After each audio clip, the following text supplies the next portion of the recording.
Hello les gars, aujourd'hui petite vidéo vraiment orientée pure muscu, où je vais parler des points faibles en musculation et de comment les travailler, comment moi j'ai fait pour améliorer en fait un petit peu les points faibles sur mon physique, etc. Donc ça va être une vidéo qui va vraiment être orientée muscu, donc si le sujet vous intéresse pas, ce que je ne comprends pas d'ailleurs, hein, faites de la muscu, il y a vraiment zéro désavantage à pas faire de muscu, que ce soit au niveau de votre santé, de votre physique, de votre testostérone, enfin genre ça peut que améliorer votre vie, ça prend pas tant de temps que ça, et honnêtement par rapport à tous les sports que j'ai pratiqués, c'est vraiment un des sports les plus faciles, honnêtement. Vous pouvez y aller genre juste, même si vous faites de la muscu tranquille, sans vous entraîner à fond et tout, vous allez quand même voir des progrès et tout. Enfin, il y a vraiment très très peu de désavantages à faire de la muscu, hein. Genre, même tout ce qui est blessure, etc. Enfin, c'est vraiment par rapport à énormément d'autres sports. C'est pas un sport qui est très blessurogène, hein. Vous pouvez voir des blessures à la musculation, mais c'est soit des mecs mongols qui font n'importe quoi, soit des gros bodybuilders qui font de la force et qui soulèvent du coup très très lourd et qui sont vraiment dans la performance. Mais si vous vraiment faites de la muscu un petit peu genre juste pour en mode fitness, pour vraiment améliorer votre santé, améliorer votre physique, euh, vos performances sportives ou juste dans un objectif de bien-être. Voilà, il y a vraiment zéro raison de pas le faire. Vous allez pas vous blesser, etc. Bon. Bref, du coup, faites de la muscu, hein, il n'y a pas de raison. Donc voilà, restez sur cette vidéo dans tous les cas, parce que si vous faites pas la muscu, vous avez tort, et juste regardez la vidéo quand même. Du coup, là, je voulais parler des points faibles. Parce que, bon, généralement, en fait, quand on a un split assez général ou assez usuel en musculation, on va travailler un petit peu tout, et forcément, de par nos génétiques, de nos insertions musculaires, etc., on va avoir des muscles qui, génétiquement ou de manière naturelle, vont être un tout petit peu moins développés que les autres. Alors, je sais pas si on voit un petit peu, mais moi, par rapport à mon physique, bon là, on voit que vraiment le haut du corps, mais bon, j'ai toujours eu un point fort au niveau des pecs, j'ai des assez gros pecs. Et les épaules aussi, ça va. Et j'ai toujours un point faible, on va dire, au niveau des bras, parce que j'ai des insertions musculaires au niveau des bras qui sont très très courtes. Et généralement, ça donne un aspect un peu moins imposant aux muscles. Par exemple, on peut voir que là, j'ai des triceps qui sont assez courts, et sur les biceps aussi, vous voyez que je peux facilement serrer 2-3 doigts entre mon coude et mon biceps, donc j'ai des biceps assez forts, assez courts. Ce qui fait que, visuellement en tout cas, parce que bon, je travaille autant les biceps enfin, je travaille autant les bras que le reste du corps, donc il n'y a pas forcément de raison que j'ai de retard musculaire à cet endroit, mais ce qui fait que visuellement, en fait, si je tends le bras, voilà, vous voyez, par rapport à mon épaule, on n'a pas l'impression que j'ai des bras très imposants. Bon, ma caméra a coupé, je sais pas exactement quand, mais ce que j'étais en train de dire, c'était du coup que quand on a une insertion longue sur le biceps, on va avoir des bras un petit peu plus imposants au repos, mais on va avoir un plus gros pic généralement quand on a un biceps court. Bon, voilà. Ça en fait pas forcément, juste l'insertion, ça en fait pas forcément un point faible ou un point fort, hein. C'est pas forcément uniquement dû à ça, c'est dû aussi à la génétique. Moi, je suis quelqu'un qui a une génétique très skinny, et même avant de commencer la muscu, ça se voyait que, enfin, j'avais pas de muscles dessus, mais j'avais quand même les pecs qui étaient dessinés. Et donc, même avant de faire la muscu, on pouvait voir, enfin, j'avais vraiment des bras de phasme absolu, et des jambes aussi potentiellement, mais les jambes, je trouve ok. Et j'avais un dos qui était déjà, enfin, j'étais très très sec, donc j'avais un dos qui était déjà dessiné, des pecs qui étaient déjà dessinés, juste sans avoir de muscles dessus. J'ai ajouté de la masse musculaire à ces endroits, quoi. C'est juste que, en fait, bon, au bout d'un moment, naturellement, on peut pas ajouter autant de muscles musculaires qu'on voudrait à un endroit où mon corps est pas prédisposé génétiquement à ajouter énormément de muscles, où on n'a pas forcément besoin. Mais si je me regarde dans le miroir, d'un point de vue esthétique, je me dis, tiens, c'est là où ça pêche un petit peu, où j'aimerais bien avoir un peu plus gros. Et du coup, qu'est-ce que j'ai fait pour pallier à ça? Bon, faut pas être sorti de Saint-Cyr ou avoir vraiment étudié le corps humain pendant très longtemps. Faut plus ou moins augmenter le volume. Alors, pour augmenter le volume, est-ce que du coup ça veut dire que vous devez faire à votre séance spécifique où vous entraînez ça, est-ce que vous devez faire beaucoup plus de reps, est-ce que vous devez travailler ce muscle en fait à toutes vos séances, etc. Moi, la méthode que j'ai trouvée et qui a vraiment marché pour moi à plein de niveaux, c'est de faire une séance spécifique pour ce groupe musculaire. Moi, d'habitude, je fais un push-pull legs assez classique. Donc, pour ma séance push, je travaillais les pecs, les épaules et les triceps.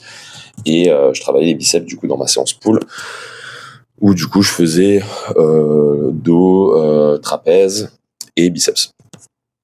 Et, euh, et du coup voilà, et bon ça marchait bien, et je faisais toujours peut-être un ou deux exercices de triceps et un ou deux exercices de biceps dans ma séance pull, et un ou deux exercices de triceps dans ma séance push. Et du coup ce que j'ai fait, c'est que j'ai changé, et au lieu de faire juste push pull legs, je fais push push legs bras. Et du coup j'ai une séance qui est dédiée à juste les bras, donc biceps triceps. Et, euh, et je dois avouer que ça marche plutôt pas mal. Alors je fais toujours un tout petit peu les bras durant ma séance push et durant ma séance pull, mais plus vraiment des exercices d'isolation, et je vais en faire un. Parce qu'en fait déjà tous les exercices de tirage, vous allez solliciter les biceps dessus, et tous les exercices de poussée, vous allez solliciter les triceps dessus. C'est pour ça que je faisais les triceps dans ma séance push et les biceps dans ma séance bras. Euh, donc déjà, ils vont être sollicités même si vous faites pas d'exercice dédié. Il y a plein de gens d'ailleurs qui font push-pull legs et qui font dans leur séance aucun exercice vraiment dédié aux bras, parce qu'en fait ils ont déjà des bras assez conséquents naturellement, et du coup ils les travaillent en faisant des exercices polyarticulaires pour le dos et pour les pecs. Par exemple, eux, faire pour les triceps, faire du développé couché, ça leur suffit totalement pour avoir des triceps très développés.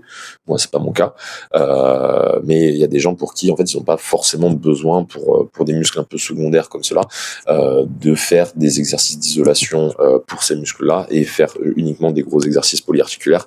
Ça va suffire à avoir des muscles très dessinés à ces niveaux-là. Donc moi, ce que j'ai trouvé qui marchait bien sur moi, c'était vraiment de faire une séance dédiée au bras.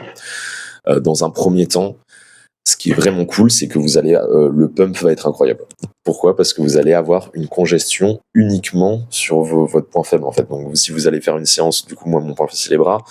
Quand je fais une séance uniquement où je travaille uniquement les bras, ça veut dire que à la fin de la séance, je vais avoir une congestion juste des bras. Ce qui fait que, du coup, vu que c'est mon point faible de base, quand je vais me regarder dans le miroir avec juste une congestion au niveau des bras, je vais trouver que mon physique est super équilibré, que du coup, ben, j'ai aucun point faible, parce que c'est le seul truc que je trouve pas exactement équilibré dans mon physique.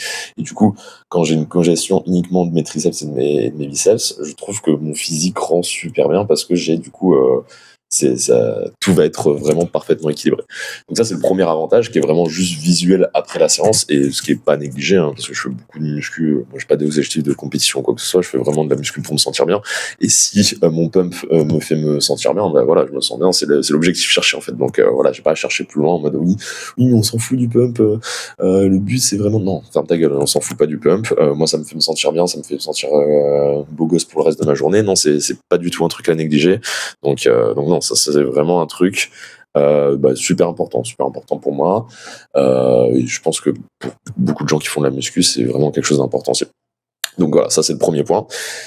Et en plus de ça, même au repos, du coup, je le vois un peu sur les photos. Je le vois pas totalement au jour le jour, mais je vois les photos sur lesquelles je contracte pas forcément. Alors, je contracte les biceps sur toutes mes photos quasiment, mais certaines photos où on m'a pris un peu au dépourvu, j'ai pas eu le temps de faire ça, tu vois. Pas de chance, mais je vois que même si j'étais pas au courant qu'on me prenait en photo, qu'on m'a pris, j'étais pas en train de contracter ni rien, et ben je vois, alors je le vois surtout au niveau du triceps, mais je vois le triceps contracté, et je vois que mes bras en fait paraissent plus imposants, même quand ils sont au repos.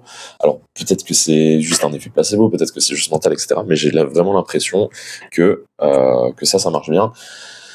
Et pourquoi ça marche, c'est parce que déjà juste le fait de faire une séance dédiée uniquement à ce groupe musculaire fait que je vais le travailler mieux, parce que je vais commencer la séance en étant frais au niveau du système nerveux. Du coup, je vais avoir plus de force sur les exobiceps ou triceps principaux que je fais, qui sont à savoir du coup, sur ma séance de bras, je vais faire vraiment du curl debout, où je vais même m'autoriser peut-être un peu à tricher, à soulever un peu plus lourd, etc. Pour les triceps, je vais faire du skull crusher en superset avec du développé couché, prise très serrée, avec la barre en W. Et après ça, je vais faire des dips lestés. Et là, sur les dips lestés, je vais pouvoir mettre je fais aussi des dips lestés dans ma séance push. Mais c'est là, sur les dips lestés, si j'ai pas encore fait de développé couché, pas encore fait d'overhead press, je peux vraiment ajouter 25-30 kilos et faire 12 reps à plus 30 kilos de poids de corps. Donc là, voilà, j'ai vraiment des sensations sur ça. Et puis même sur le curl et tout, je sens que, du coup, vu que mes biceps sont pas encore fatigués, mon système nerveux est pas encore fatigué, que je les travaille dès le début de séance, que je vais avoir beaucoup plus de force et du coup, forcément, je vais les travailler mieux. Et du coup, même si vous êtes pas prêt à dédier une séance totalement au groupe musculaire que vous voulez travailler, par exemple, vous avez un point faible mollet. Bon, tout le monde a un point faible mollet, ça, c'est vraiment juste génétique, donc je vous conseille pas de faire une séance full mollet, vraiment, ça sert à rien. Mais imaginons, voilà, vous voulez vraiment améliorer vos mollets, je sais pour quelle raison. Je vous conseillerais pas de faire une séance full mollet pour le coup, parce que bon, ça serait un peu ridicule, mais ce que vous pouvez faire, c'est qu'au début de votre séance leg, au lieu de, c'est souvent on travaille les mollets à la fin, eh ben vous dites, ok, ben le premier exercice de ma séance leg, c'est un exo mollet, full mollet. Comme ça, en fait, vous êtes encore frais, vous pouvez soulever plus lourd, vous mettez plus d'intensité, etc. Et vous allez les travailler mieux. Et au-delà de ça, rajouter un petit peu de volume. Moi, c'est ce que je fais du coup, c'est-à-dire que j'ai gardé quand même 1 ou 2 exercices d'isolation à la fin de mes séances pull, à la fin de mes séances push. Généralement, du coup, au lieu de faire 2 exercices biceps en séance pull, j'en fais un seul. Je fais juste du curl assis ou du curl incliné.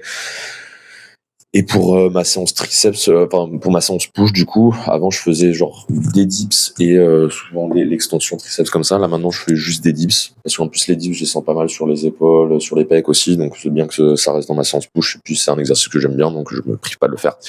Et après tout le reste, du coup, je vais faire pendant ma séance bras où là, je vais faire vraiment du curl debout, skull crusher, développé couché prise serré, des dips lestés et d'autres exercices, un autre exercice biceps, donc soit en fait du curl en supination ou du curl marteau, ou en gros généralement un autre curl avec une autre prise. C'est à peu près tout. Hein. Ma séance bras, elle est rarement très longue. Hein. Elle va durer. C'est vraiment une de mes séances les plus courtes. Elle va durer 1 heure. Moi, je suis quelqu'un qui aime bien faire des séances un peu longues. Alors oui, je sais, voilà, c'est pas optimal. Il faut vraiment que ta séance elle dure 45 minutes. Sinon, en fait, tu vas perdre en hypertrophie. Je m'en bats les couilles. En fait, moi, j'aime bien la salle. En fait, c'est vraiment une de mes passions. Donc, en fait, moi, j'aime bien y passer beaucoup de temps. Et mon ressenti et ce que j'aime en fait passe avant forcément juste le petit surplus de gains musculaires que je vais gagner si je fais une séance plus courte. Donc voilà, et en plus j'aime bien, là je suis dans une salle qui est vraiment ultra sociale où tout le monde parle à tout le monde, donc ça m'arrive énormément, enfin quasi à chaque séance en fait, de rencontrer quelqu'un ou de croiser quelqu'un que je connais, d'avoir une discussion pendant 10-15 minutes, voilà, je suis pas là en mode ah désolé, il faut que je reprenne mon temps de récup, enfin je mesure mon temps de récup quand même avec ma montre, mais voilà, je suis pas, si j'ai une discussion intéressante avec quelqu'un dans la salle de sport, je vais pas me dire ah excuse-moi désolé mais il faut que je fasse ma série, non, tu vois. Genre, j'aime bien passer du bon temps à la salle, rencontrer des gens, parler à des gens. Et du coup, c'est pour ça que déjà, je suis dans une salle de sport où c'est pas uniquement une salle de sport, c'est une sorte de health club où il y a des saunas, des hammams, ice baths, etc. Il y a même des cours, des classes. Donc, c'est assez facile de rencontrer des gens et c'est vraiment une ambiance très sociale et on est tous là à parler, à jouer ensemble.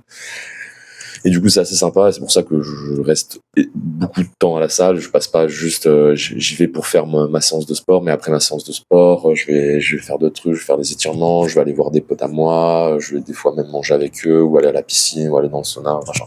Donc, je vais y passer beaucoup de temps. Donc voilà, c'est la raison pour laquelle. Et donc voilà, pour revenir sur le point faible, en fait, selon c'est quoi votre point faible, c'est vraiment quand même quelque chose d'assez gros. Genre, vous pouvez vraiment dédier une séance à ça. Comme moi, où j'ai dédié une séance au bras.